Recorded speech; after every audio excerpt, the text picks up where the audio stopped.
guys, it is Tanya, and welcome back to the channel, and welcome back to another installment of The Squish.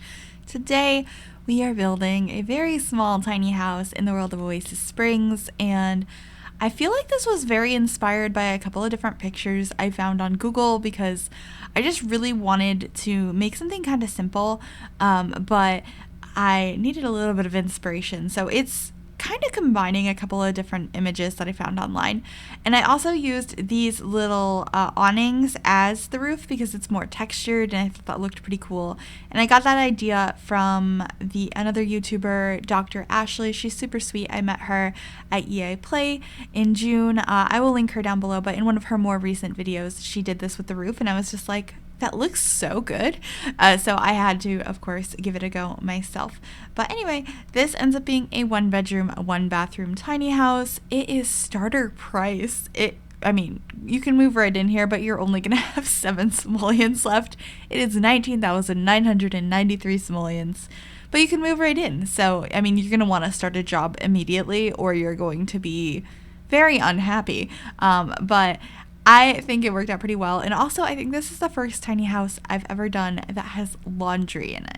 So there's a washer and a dryer and a hamper in here, so if you like working and like playing with the laundry system in the game, it is included in this build for the first time. But there's not a dining room. There is a living room, a kitchen, a bathroom, and a bedroom.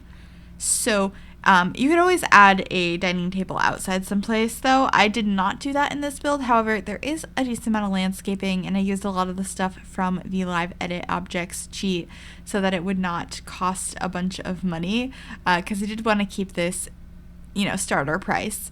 And I have no idea what I'm going to name this, because I feel like it's a really interesting looking house, and I feel like all the things I can think to name it don't do it justice, like Tiny Desert Starter.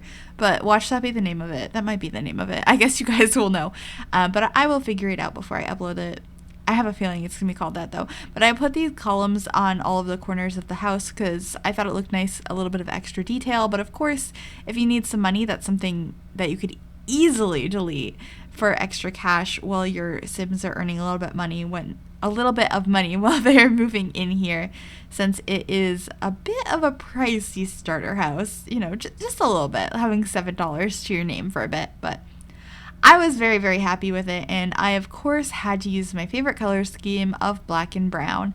I can't get away from it. I love it so much. And actually, I had just recently done a couple of very colorful builds, or colorful furnishes, both of the apartments I did in the last week or so. And then I immediately built something else that was incredibly colorful, which should be coming out later this week. And so I was like, no, I need to do something. Let's get back to like my favorite dark color scheme. So I sat down and did this to kind of take a break from the colorful, I wanted to call it a colorful mess. It might be, because I feel like I always use a lot of clutter, so it is kind of messy. But like I've just been using a ton of color in the last couple things I've built, so it was nice to just step back and use this color scheme that I love so much. And here we are going through the Live Edit Objects category to pick out some landscaping, and we also add a truck out here. I use this giant cactus, which I've never used before. We've only had this one in the game for a few weeks. I do not believe this is one of the cacti that was available before they unlocked that cheat. I'm not entirely sure. And then that plant that I placed down, both of the ones I just placed down, are actually debug items that came with Strangerville. They are so pretty. I love using the Strangerville plants in both Strangerville and Oasis Springs.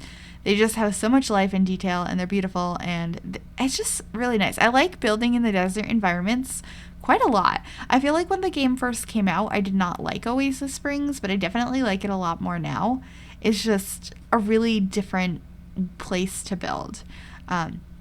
So I've been enjoying that. And I don't know why that just made me think of, probably because this is a tiny house and it's in the desert and it's more like a modern, sort of rustic. I'm not really sure what style this would be called, but it just made me think, I feel like I haven't done that many like suburban homes in a while. So that might be something I should try my hand at, like some really nice big family homes. I think that could be fun because I that's how I play the game. It's definitely how I play the game, and I've been having a lot of fun lately with some different builds.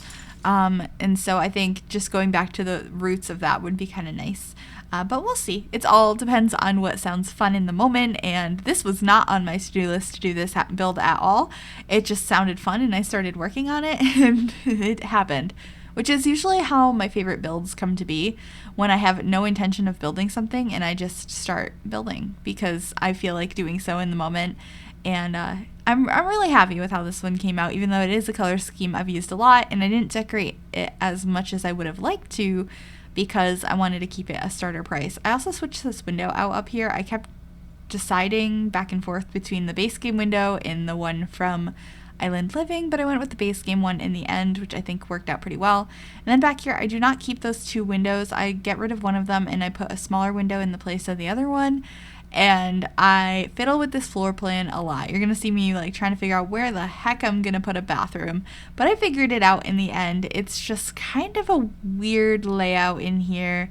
But I think it works out.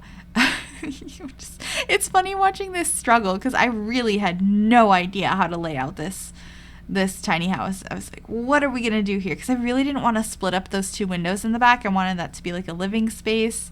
But you know, I did what I had to do in the end and made that little corner there into a bathroom.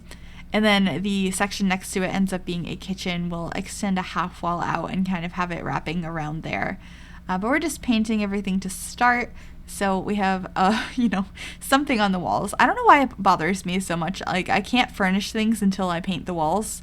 Because I'm like, oh my god, I can't stand seeing like the little dots on the walls when they're not painted. But those are the little windows that I used. I wanted to have one in the kitchen area as well, but I got rid of it in the end because that's where I ended up having to put the fridge and it was going to block it, so that bothered me. And we're using these base game cheap cabinets and countertops because starter home. But luckily they come in a black swatch, which is probably my favorite swatch on those cabinets and countertops because the other ones just have really weird colors and the texture looks weird and I just don't like them. But the black one doesn't bother me that much. But this is really simple. It's very black and brown in here. It's a color scheme I really like. I used this very strongly. I mean, I think it's a little bit more of an orangey one that I used in my what's the build called? The split level tiny house that I did a few months ago. It was this color scheme, but I think the color was a little bit more orangey. But I love brown and black together for some reason. Not in clothing, but like in builds, like woods with like black accents like this. It just looks so nice to me. I also made sure to add a bookcase in here, so you do have that skill building item. I don't believe there's anything else though. I know a lot of times I try and like add a laptop or an easel or something, but I think in here we just have a bookcase and a TV, and then we have laundry in here, which was really cool because I don't think I've ever included a washer and dryer in a tiny house. I think I've included like a clothing line and a wash tub, but it was kind of nice to fit in the washer and dryer, and it fit really nice into this little nook that I was trying to place things in a second ago. You'll see me adding it, and I was able to afford it with our budget as well, which was really, really cool. But the bathroom is really simple. It just has the necessities in there, and then we're moving on into the bedroom here in a minute. I think we're grabbing the washer and dryer first, and then we're gonna throw a laundry hamper in here so I don't forget to put that down to collect the dirty clothes. But anyway, we're just going to be adding a couple last items in here and then coming to the end of the video. I hope you guys did like this. If you did, make sure to give this video a big thumbs up.